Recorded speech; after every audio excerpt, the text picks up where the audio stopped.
الحمد لله والصلاة والسلام على رسول الله وعلى آله وصحبه الفائزين برضا الله.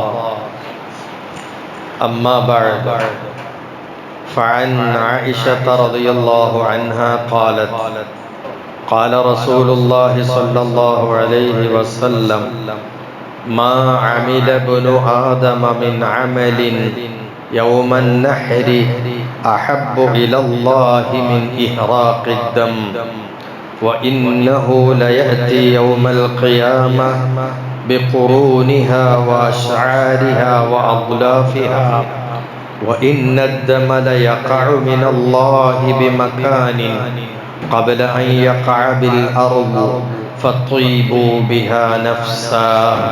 رواه الإمام الترمذي وابن ماجه.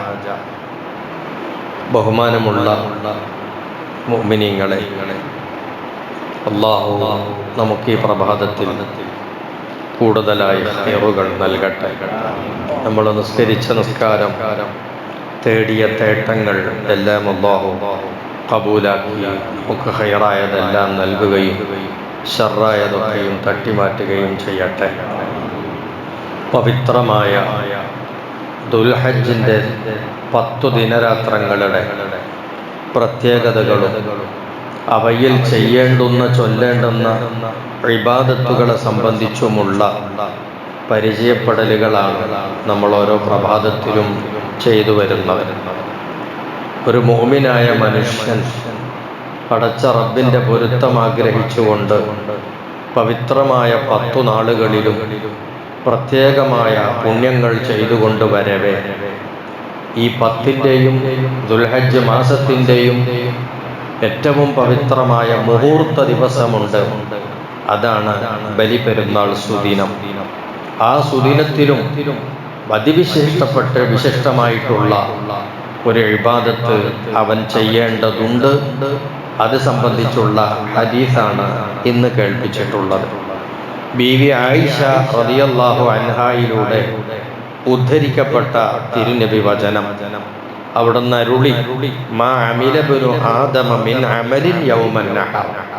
ബലിപെരുന്നാളിൻ്റെ ദിവസത്തിൽ ഒരു മനുഷ്യപുത്രൻ ചെയ്യുന്ന ഏറ്റവും ശ്രേഷ്ഠമായ കർമ്മം അഹബ്ബു ഇലല്ലാഹ്, അല്ലാഹുവിലേക്ക് ഏറ്റവും ഇഷ്ടപ്പെട്ട കർമ്മം മിൻ ഇഹ്റാഖിദ് ദം, ബലി കർമ്മം നിർവഹിക്കലാണ്. ബലിമൃഗത്തിൻ്റെ രക്തം ചിന്തുക, ഒഴുക്കുക എന്നുള്ളതാണ്. അപ്പോൾ ബലിപെരുന്നാളിൻ്റെ അന്ന് ഏറ്റവും വലിയ മുഹൂർത്ത ദിവസമാണല്ലോ. അന്നത്തെ ദിവസം ഒരാൾ ചെയ്യുന്ന ഏറ്റവും ശ്രേഷ്ഠമായ അള്ളാഹുവിങ്കിൽ പ്രിയങ്കരമായ കർമ്മം ഏതെന്ന് ചോദിച്ചാൽ ബലികർമ്മം എന്നുള്ളതാണ്.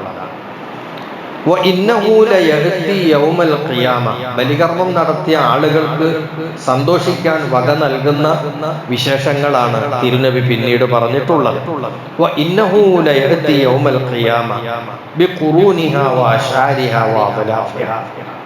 ദുനിയാവിൽ നമ്മളൊരു മൃഗത്തെ ബലി അറുക്കുമ്പോൾ ആ മൃഗം എത്ര കണ്ട് പരിപൂർണ രൂപം പ്രാപിക്കാൻ കഴിയുമോ ആ രൂപം പ്രാപിച്ചു നല്ല വലിപ്പത്തിൽ എല്ലാ കുറവുകളും പരിഹരിക്കപ്പെട്ട രൂപത്തിൽ സമ്പൂർണ്ണ അവയവങ്ങളുള്ള സമ്പൂർണ്ണ വളർച്ചയുള്ള ഒരു മൃഗമായി തന്നെ നാളെ മഹ്ശറിൽ അത് വരും. അതിൻ്റെ പ്രത്യേകത എന്താ? അത്രയും വലിയ സുന്ദരമായ ഒരു ബലി മൃഗത്തിന് പകരമായി എത്ര വണ്ണത്തിൽ പ്രതിഫലം കൊടുക്കാൻ കഴിയോ അത്രയും വണ്ണത്തിൽ അല്ലാഹു ഈ വ്യക്തിക്ക് നാളെ പ്രതിഫലം നൽകും എന്നാണ് അതിൻ്റെ താല്പര്യം.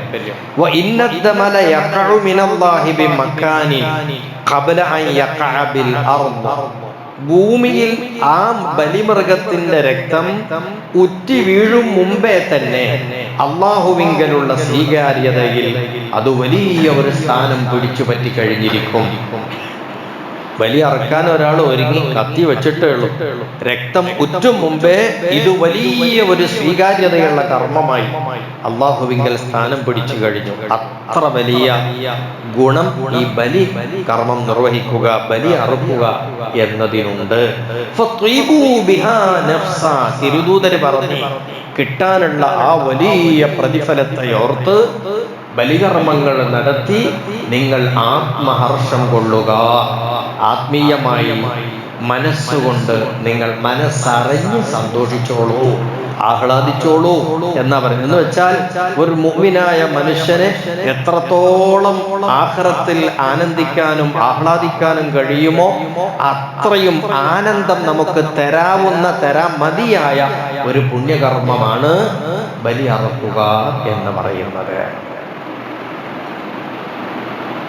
ഈ ബലികർമ്മം നിർബന്ധമല്ല, സുന്നത്താണ്. എന്നാൽ കേവലം ചെറിയ സുന്നത്തല്ല, ശക്തിയായ സുന്നത്താണ്. ശക്തിയായ സുന്നത്ത് എന്ന് പറഞ്ഞാൽ എന്താ അർത്ഥം? നമ്മൾ ഒഴിവാക്കരുത്, പരമാവധി ചെയ്തിരിക്കണം എന്നാണ് അതിൻ്റെ അർത്ഥം. ഫർളാണെങ്കിൽ പിന്നെ ചെയ്തേ മതിയാവും. അത് ചെയ്തിട്ടില്ലെങ്കിൽ, സമയത്ത് ചെയ്യാൻ പറ്റിയിട്ടില്ലെങ്കിൽ പിന്നീട് ഖളാഉ വീട്ടണം.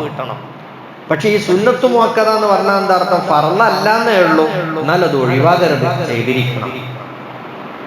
ഈ സുന്നത്ത് മുഅക്കദ കിഫായിയത്താണ്, കുടുംബപരമായ സാമൂഹിക സുന്നത്തിൽപ്പെട്ടതാണ്.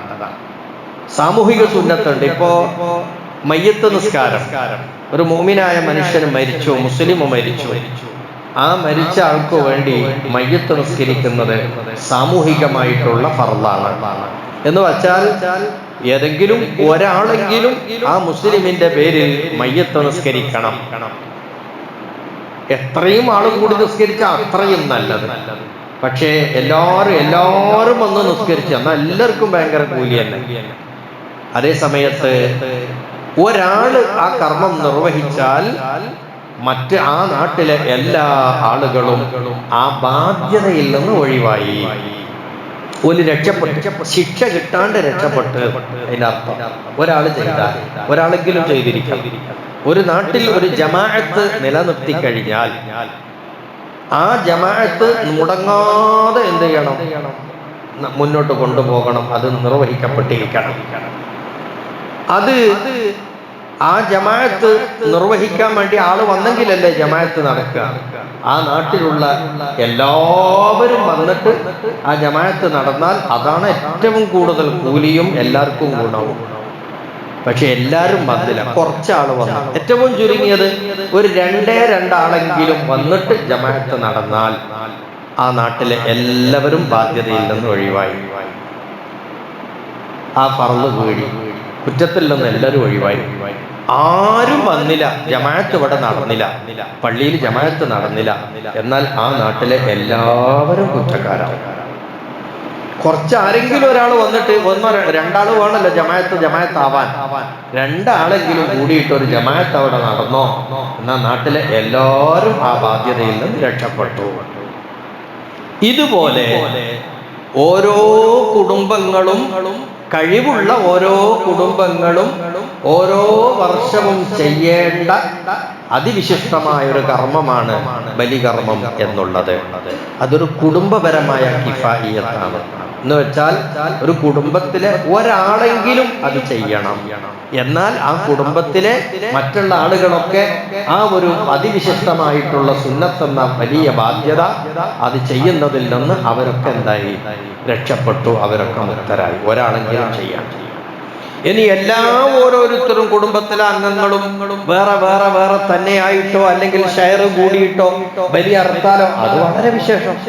ഒരു കുടുംബം എന്ന് പറയുന്നത് ഉപ്പ, ഉമ്മ, മക്കള്, ഇതാണല്ലോ ഇപ്പൊ ഒരു കുടുംബം എന്ന് പറയുന്നത്. ആ കുടുംബത്തിൽ ഒരാള് ബലികർമ്മം നടത്തിയാൽ, ഒരുപക്ഷെ വാപ്പ നടത്തിയാൽ, അപ്പൊ ഈ ഭാര്യ, മക്കള് എന്ന് തുടങ്ങിയിട്ടുള്ള കുടുംബത്തിലെ മറ്റുള്ള അംഗങ്ങളെല്ലാം ആ വലിയ ബാധ്യതയിൽ നിന്ന് ഒഴിവായി. ഇനി വാപ്പയും ഉമ്മയൊക്കെ അവിടെ ഉണ്ട്, മോനാണ് ഉളുഹിയത്ത് കർമ്മം നിർവഹിച്ചത്, ആ മോൻ നിർവഹിച്ചാലും ആ കുടുംബത്തിലെ എല്ലാവരും ആ ബാധ്യതയിൽ നിന്ന് ഒഴിവായി. എന്ന് പറഞ്ഞാൽ ഒരു ഫർള് കിഫായിയ പോലെ സുന്നത്തിന്റെ കൂട്ടത്തിലുള്ള സുന്നത്ത് കിഫായിയത്താണ് ഈ ഉളഹിയത്ത് കർമ്മം. പക്ഷെ ഒരു കുടുംബത്തിനാണ്. മറ്റേ ഫർള് കിഫാ ജമാഅത്ത് നിസ്കാരം പോലത്തതൊക്കെ, മയ്യത്ത് നിസ്കാരം പോലത്തതൊക്കെ അതൊരു നാട്ടിലെ ജനങ്ങൾക്ക് മൊത്തം ബാധകമാണ്. പക്ഷേ ഈ ഉളഹിയത്തോ ഒരു കുടുംബത്തിന് ബാധ്യതയാണ്. അപ്പൊ ഒരു കുടുംബത്തിലെ ഒരാളെങ്കിലും ചെയ്താൽ ആ കുടുംബം ആ ബാധ്യതയിൽ നിന്ന് ഒഴിവായി എന്നാണ് അതിൻ്റെ അർത്ഥം. ഇനി ആ കുടുംബത്തിലെ എല്ലാവരും ചേർന്ന്, ബാപ്പാക്കും വരുമാനമുണ്ട്, മക്കൾക്കും വരുമാനമുണ്ട്, ഭാര്യക്കും സ്വത്തുണ്ട്, പെൺമക്കൾക്കും സ്വത്തുണ്ട്, എന്നാ പിന്നെ അവരെല്ലാം കൂടി വേറെ വേറെ തന്നെ മൃഗത്തെ വാങ്ങി ഓരോരുത്തരും ഉദ്ഹിയത്ത് അറക്കുകയാണോ എന്നാ എല്ലാവർക്കും വലിയ കൂലി തന്നെ. ഒന്നോ രണ്ടോ ആളുകൾ കൂടിയിട്ട് ചെയ്തു എന്നാൽ ആ കുടുംബത്തിന്റെ ബാധ്യത വീടി. ഒരാൾ മാത്രം ചെയ്തു എന്നാലും ആ കുടുംബത്തിന്റെ ബാധ്യത വീടി. അപ്പോ ഒരു വർഷത്തിൽ ഒരു കുടുംബത്തിൽ നിന്ന് ഒരു ഉദ്ഹിയത്തെങ്കിലും ഉണ്ടാകണം എന്നതാണ് ഉദ്ഹിയത്തിന്റെ സ്വഭാവം പഠിപ്പിക്കുന്നത്. പക്ഷെ ആ കുടുംബം കഴിവുള്ള കുടുംബമാണ്. കഴിവെന്ന് പറഞ്ഞാല് മുതലാളിമാരാവുക എന്നുള്ള നമ്മൾ ആ പറഞ്ഞ വലിയ സക്കാത്ത് വാങ്ങാൻ പറ്റിയ പാടില്ലാത്ത മുതലാളിമാര് അങ്ങനെ ആവണം എന്നുള്ളതല്ല.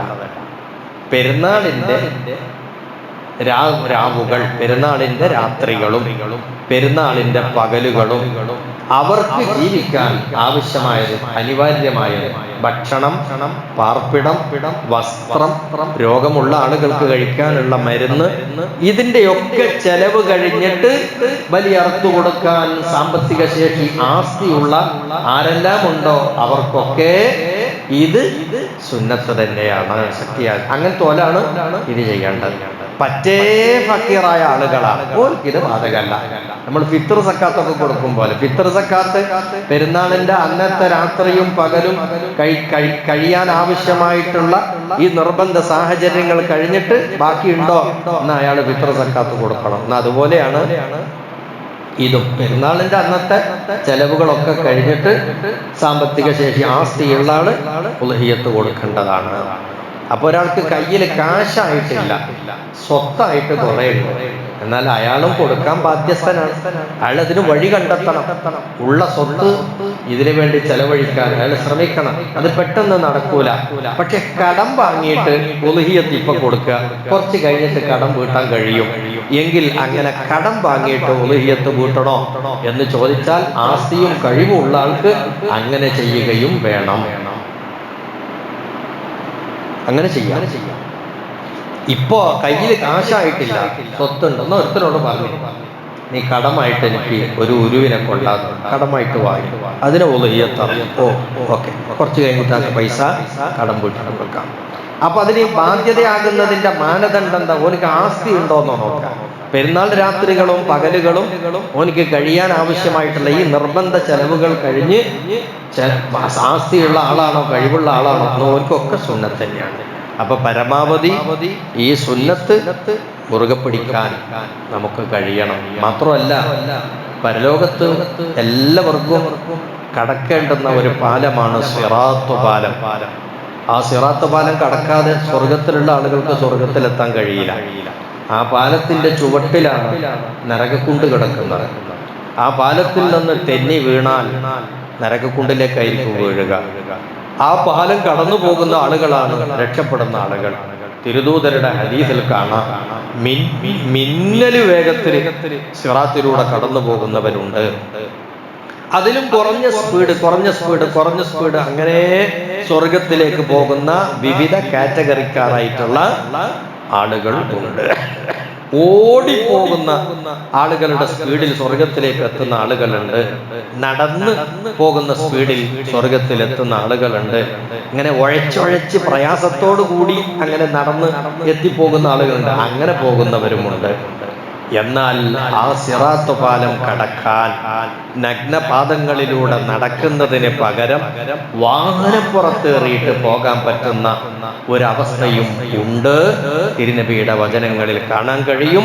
നമ്മൾ ഇന്ന് അർപ്പിക്കുന്ന ബലികർമ്മ, ബലിമൃഗം, അത് നമ്മുടെ ആഖിറത്തിലെ സിറാത്ത് പാലം കടക്കാനുള്ള വാഹനമായിരിക്കും എന്ന് ഹദീസിന്റെ കിതാബിൽ കാണുന്നുണ്ട്.